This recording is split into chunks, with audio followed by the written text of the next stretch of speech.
There is a silence that lives inside men, not the silence of peace, but the silence of permission, awaiting. An invisible leash stretched between their soul and the gaze of others.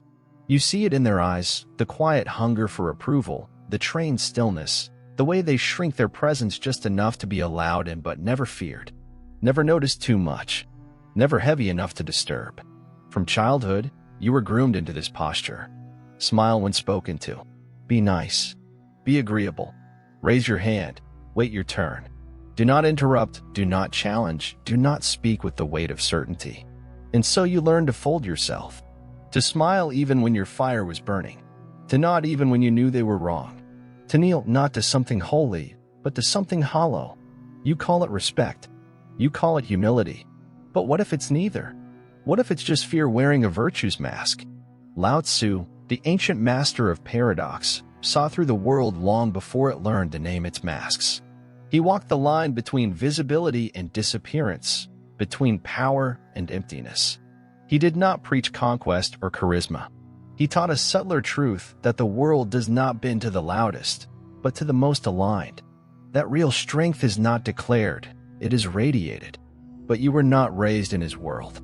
You were raised in the kingdom of noise, the performance, the obedient pageantry of success. You were handed scripts, ranks, roles, told to be good before you were great, told to belong before you became. And in this play, leadership was redefined, no longer a soul in command of itself, but a manager of expectations, a collector of applause. You learned that the system rewards the safe, not the strong. That if you want to rise, you must first kneel to corporate tone, to political tact, to feminine approval, to collective mediocrity disguised as morality. And so you learn to ask for permission, for attention, for validation. You learn to wait for your turn, for recognition, for someone else to declare your worth. You became fluent in soft betrayal, not of others, but of yourself. And yet, there's something in you that never knelt. You feel it when the room goes quiet, when your back straightens for no reason, when someone speaks nonsense and your entire being resists nodding. You feel it in the moments when your words want to cut through lies like blades, but your lips press together and learn submission. You feel it in the part of you that knows you were meant to lead, not follow. That your presence was never supposed to be safe. This is not ambition. This is not ego. This is the memory of something sacred. A birthright buried under politeness. A king made into a servant by systems too fragile to contain him. But now that memory is waking, Lao Tzu warned us, those who care about approval become prisoners. Not because approval is bad, but because it becomes the chain, the leash, the God we serve instead of the one within. And once you begin serving it, everything changes. You no longer speak your truth, you calculate responses. You no longer pursue your vision, you adjust it to fit what's expected. You no longer lead, you perform. And the tragedy is that the world will cheer for your obedience. It will call your compliance maturity. It will reward your erasure with titles, promotions, applause, until one day, in the silence, you'll realize you've climbed a ladder that was leaning against the wrong wall. You were born to lead, not through domination, not through arrogance, but through presence, through the quiet gravity of a man who no longer seeks permission to be what he already is.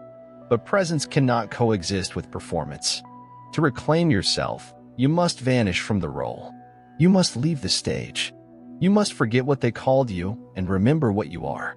A force, a weight, a center of gravity so still, so rooted, that the world adjusts around it. This is the path Lao Tzu walked, not forward into fame, but backward into truth, into the Tao, into the unspeakable essence of power that does not scream, does not ask, does not kneel. You feel it now, don't you? The silence is not passive. It is waiting, not for them to crown you, but for you to rise. We grow up believing that humility is strength, that if we lower our head, soften our voice, and yield to others, we will be lifted. That if we are kind, we will be protected. That if we wait our turn, the world will eventually reward us. But Lao Tzu knew otherwise. He watched the tides of power move not through righteousness, but through rhythm. He saw the emperor rise not from virtue, but from alignment with nature's unseen order, the Tao. And he warned, not with fury, but with clarity, that the more we chase approval, the further we drift from that order. Because the need for approval is not a character flaw. It is a spiritual corruption, a rewiring of instinct so subtle it masquerades as morality. It turns the lion into a pet, the sovereign into a servant, not through chains, but through compliments, through praise that shapes your behavior, through fear of being disliked. And that is how society trains obedience. Look around. The currency of modern interaction is not truth, but image. You don't post what's real, you post what's safe. You don't speak what's burning in your chest, you speak what's likely to be applauded. You don't act on vision, you act on what you believe others will approve of. This is not evolution. This is erosion. And it's not just online. You feel it at work, when you suppress instinct to be perceived as professional. You feel it in relationships, when you agree to avoid conflict, even though every part of you is screaming. You feel it in yourself, the dilution of your own voice until it sounds like everyone else's. Lao Tzu saw the danger in this long before likes and followers. He taught that power begins not with action, but with alignment, with becoming so fully yourself that the world bends, not from force, but from gravity. And he knew that this alignment cannot exist when the self is fractured by the need to be accepted. He wrote, "When you are content to be simply yourself and don't compare or compete, everyone will respect you. But comparison is our religion now. Competition is our fuel. And respect has been replaced by attention. We are not raised to find alignment. We are trained to build avatars, public versions of ourselves sculpted by the desires of others. We don't cultivate presence, we curate personas. We perform loyalty to ideologies, to workplaces, to social tribes, not because we believe, but because we're afraid to be alone. And the result? A world full of men who no longer trust their own instincts. Men who ask for feedback before they move. Men who apologize for their strength. Men who hide their fire until it dies out." Lao Tzu never shouted. He never campaigned. He vanished from his own kingdom to preserve his clarity, because he knew the lie was contagious. That proximity to the system corrupts even the sharpest minds. That the more you explain yourself, the more you become dependent on the understanding of others. But here's the twist no one wants to admit. The world doesn't love the selfless man. It uses him. It praises his compromise, his openness, his patience, until it no longer needs them. Then it forgets him. Because usefulness is not the same as value. And likability is not the same as power. You thought your softness would make you safe. You thought your humility would protect you. But now you understand. What you call virtue may have been compliance all along. A performance you were taught to confuse with goodness, so that you would never rebel. This is how they keep you in line. Not through chains, but through your own conscience. Not through punishment, but through applause. But applause is the sound of surrender. Every time you live for it, you give your power away. So what do? You withdraw. Not from love, not from community, but from illusion. You become still, not passive. Silent, not small. You stop broadcasting.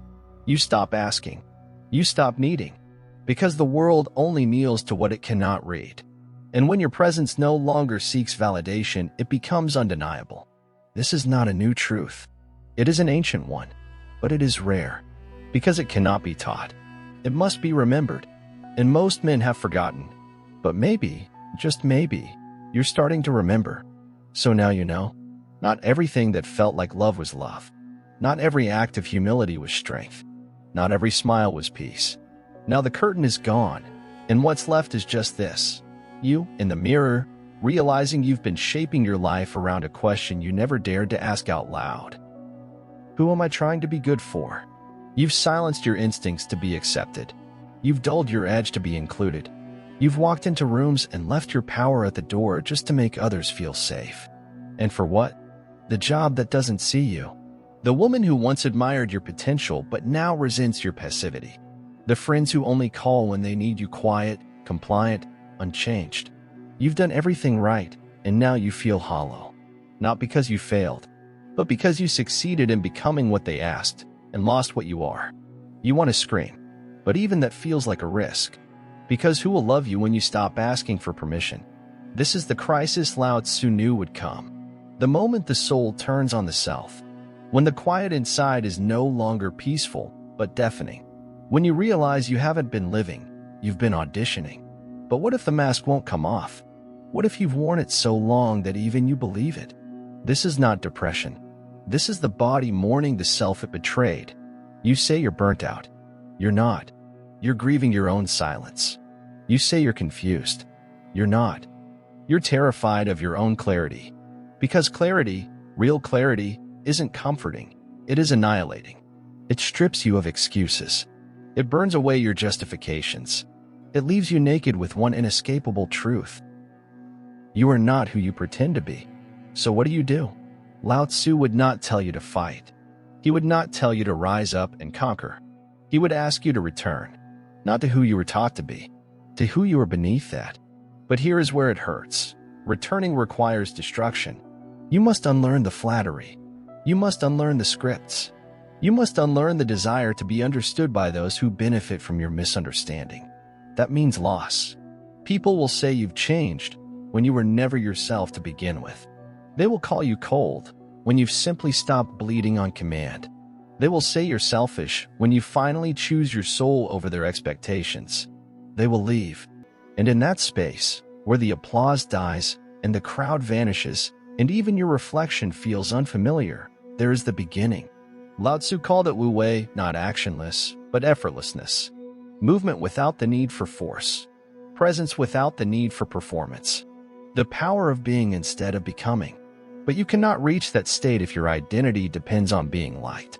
You cannot walk the path if every step is edited for optics. You cannot become the mountain while still asking if the valley approves. So ask yourself, when was the last time you said what you truly believed and didn't soften it? When was the last time you walked away, not to prove a point, but because your silence was enough? When was the last time you existed, fully, without anticipating their reaction? If the answer is never, then maybe it's time to stop performing safety and start practicing presence. This isn't about isolation. It's about sovereignty. Because sovereignty is not domination. It is not rebellion. It is not louder words or stronger fists. It is the stillness that cannot be shaped by external weather. Lao Tzu didn't offer comfort. He offered disappearance. He vanished because he knew clarity cannot survive constant contact with noise. So maybe your next move isn't to fix what's broken. Maybe it's to stop pretending it ever worked. And in that stopping, in that terrifying pause, something ancient begins to wake. Not the version of you shaped by need, but the version that needs nothing. The man who walks without asking where the path leads. The man who speaks not to be heard, but because silence demands it. The man who is feared, not because he threatens, but because no one can tell which direction the wind will carry him. And maybe that man has always been waiting. The silence you feared has now become your ground. The absence of their approval, their comfort, their recognition, it no longer paralyzes. It clarifies. Because in that hollow space, where the applause dies and the persona cracks, you begin to see the shape of something ancient, not built from ambition or affirmation or strategy, but from alignment. Alignment not with others, but with the Tao. Lao Tzu did not offer instructions. He offered disappearance. He didn't tell men to conquer the world. He told them to master their energy, their rhythm, their breath. He didn't ask you to scream your truth louder. He asked you to become so still, so internally anchored, that truth moves through you without effort. This is the opposite of modern self-help. There are no affirmations here.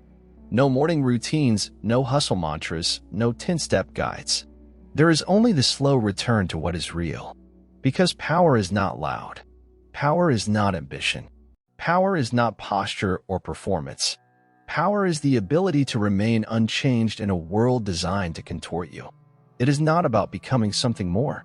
It is about removing everything false until only the essence remains. The Tao is that essence. Imagine it like water. Water never begs. It never demands. It never asks to be seen. But it carves mountains. It outlasts empires. It moves with the path of least resistance, not because it's weak, but because it's wise. It flows not where it wants, but where the shape of the world requires. Lao Tzu called this Wu Wei, the art of non-forcing. It's not laziness. It's not surrender. It's the deepest kind of strength, the strength of internal coherence. In a world obsessed with visibility, Wu Wei is the revolution. Because when you move without grasping, they cannot hook you. When you speak without agenda, they cannot manipulate you. When your presence does not need validation, it becomes undeniable. You stop defending yourself. You stop convincing. You stop trying to prove you're enough. You stop walking into rooms wondering how you're being perceived and begin walking into rooms wondering if they even deserve your presence. You build from stillness. Not the stillness of passivity, but the stillness of a mind that no longer flinches at silence. A man who is not disturbed by lack, because he no longer sees himself through the distorted mirror of other people's needs. This is not a strategy for success. It's a framework for sovereignty. Lao Tzu warned that ambition, when misaligned, becomes disease. That striving, when born from ego, becomes distortion. That the more we seek to win, the more we become slaves to the game we pretend to master. So what do? You step out of the game. You stop chasing reputation and start cultivating resonance. You stop adjusting your message and start refining your frequency. You stop seeking to be seen and begin seeking to see. You no longer react. You respond, not emotionally, not impulsively, but from depth. You begin to use your energy like a blade, not a flood. You reserve your words. You protect your presence. You become strategic not through deception, but through refinement. Minimal motion, maximum consequence. This is what leadership looks like under Lao Tzu, a man who no longer needs to win, because he knows he cannot lose what is already his. You don't build alliances. You become one. You don't seek power. You become the source from which others draw strength, not because you offer it, but because your stillness exposes their noise. You don't argue. You align. And in doing so, you become the axis around which lesser men rotate. But here is the secret most never accept. This power costs you everything false. You must give up your ambition for appearances. You must give up your addiction to applause. You must give up your comfort in being predictable. Because once you start speaking from alignment, they will not understand you. Once you start walking without explanation, they will resent you. Once you stop performing, they will call you cold, detached, arrogant. Let them, because you are no longer their echo. You are the mountain. You are the river. You are the presence that bends the room not through noise, but through weight. And that weight is not taught. It is remembered. Lao Tzu didn't teach you how to dominate others. He taught you how to stop being dominated by yourself. And that is what changes everything. The world will not notice that you've changed. There will be no ceremony, no applause, no sudden shift in atmosphere when you stop asking for permission. No one will rush in to validate your stillness, your refusal to perform. In fact, they might grow colder, more confused, more threatened. Because the man who no longer seeks approval becomes dangerous.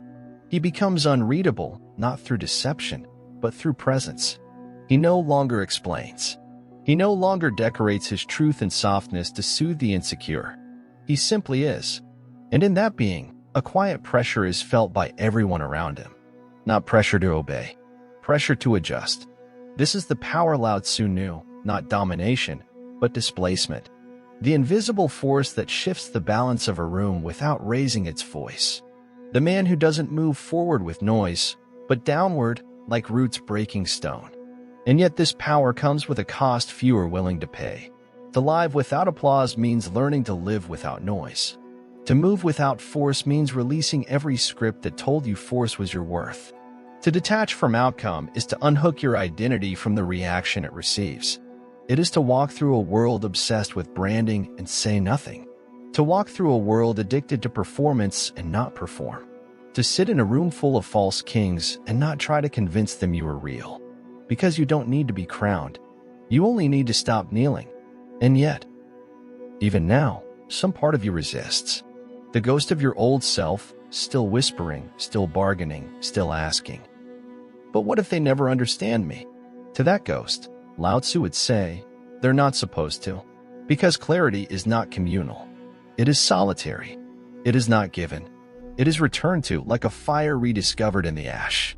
And that fire is not for them. It is for you. To see by. to warm by, to remember who you were before you were rewritten. So walk now, not faster or slower, not louder, emptier. Let each step be an erasure of the roles that kept you forgettable. Let your silence feel heavy. Let your absence be remembered. Let your refusal to explain become the echo that unsettles their entire illusion. Because the final truth is this: you are not here to be known. You are here to become so real, so grounded, so whole, that they cannot define you without first destroying everything they think they understand. This is what it means to lead without leading, to be followed without seeking followers, to move the world not through noise, but through weight. Lao Tzu walked away not because he gave up, but because he returned to something the world could not grasp. And now, maybe so have you. Now it's your turn. Look at your life. Who are you performing for? Who owns your silence? Who would no longer recognize you if you stopped curating your reflection? Leave a comment and answer this. Not for me, not for anyone else, but as a mark in the sand, a crack in the mask. What would your life look like if you stopped asking to be understood? Write it. Feel it. Watch who it scares.